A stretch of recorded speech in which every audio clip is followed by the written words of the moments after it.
Hello, I'm Admiral and this is a tutorial on how to hack and play as Yuga in Samurai Shodown 64-2.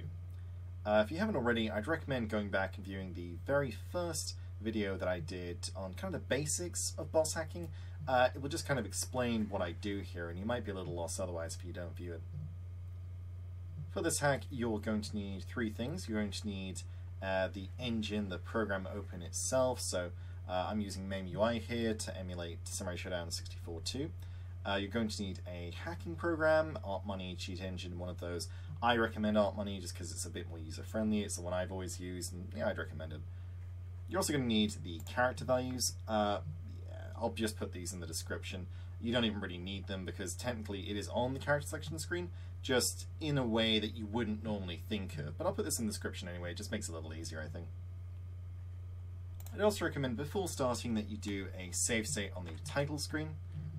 That'll just allow you to return to the title screen a bit quicker and just do the hack a little bit faster, basically. Right, so let's get in here. The values are actually just from left to right going incrementally up. I didn't realize this. It was a guy called S.W U, so huge thanks to him for this, who let me know about that. So it really is just a case of Genjuro 00, Nakoruru 01, Galford 02, etc., etc. So it's probably one of the easiest, most obvious hacks actually in existence, but usually when someone is on the title screen, I mean, it's a very weird looking character selection screen, you wouldn't gather that. So yeah, I didn't realize that for ages. It was only SW who helped me realize that, so yeah, thanks to him, certainly. Right, so for the first value, we want to search for it. So Galford is 02, which means we will search 2.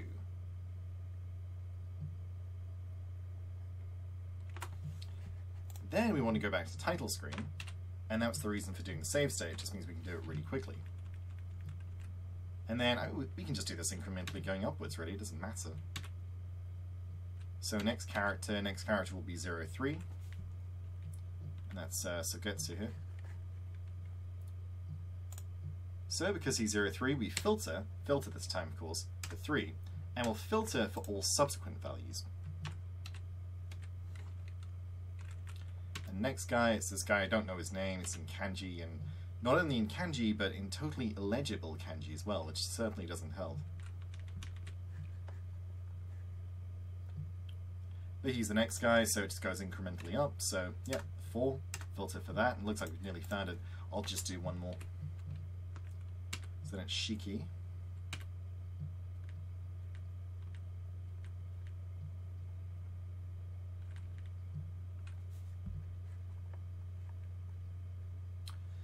Right, and then Shiki is 5, so filter for 5.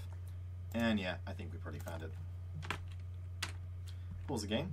And then for these values, all we need to do is put in, because Yuga's value is 14, so now we're going to force the game to load the value of Yuga.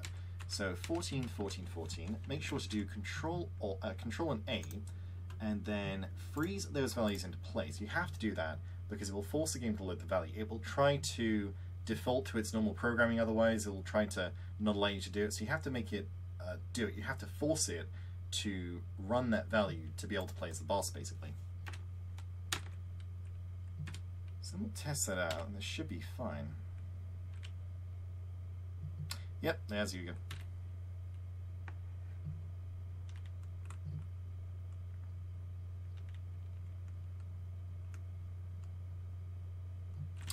And yep, simple and as quick as that, basically.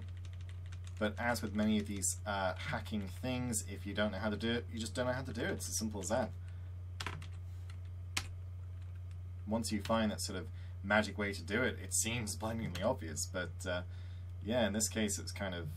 It was me trying to overthink it, basically. And sometimes someone else can come in and see it from a different perspective, which I think is one of the best things about a community like this, especially when there is more of a collaborative effort. People can see things in a way that others won't do. As you can see as well, if you pick the bust form, you'll actually get Yuga's second form. If you play as the first form and you lose a match, you will turn to the second form as well, just to state. But yeah, really, it is just that simple to do that. Nothing more to it than that. Actually easier than the first game, crazily enough. 64-2 is honestly kind of awful as a game. I really wouldn't recommend playing it. The first one is a really underrated masterpiece, and this game honestly is a big piece of shit. But you know, if you want to do it, if you want to get an experience on a game that you've basically never played before, why not? I think it's still worth documenting it regardless. Hope this helps everyone out. If you have any issues, queries, you know, all the usual stuff, please do leave a comment below. And as always, thank you very much for watching.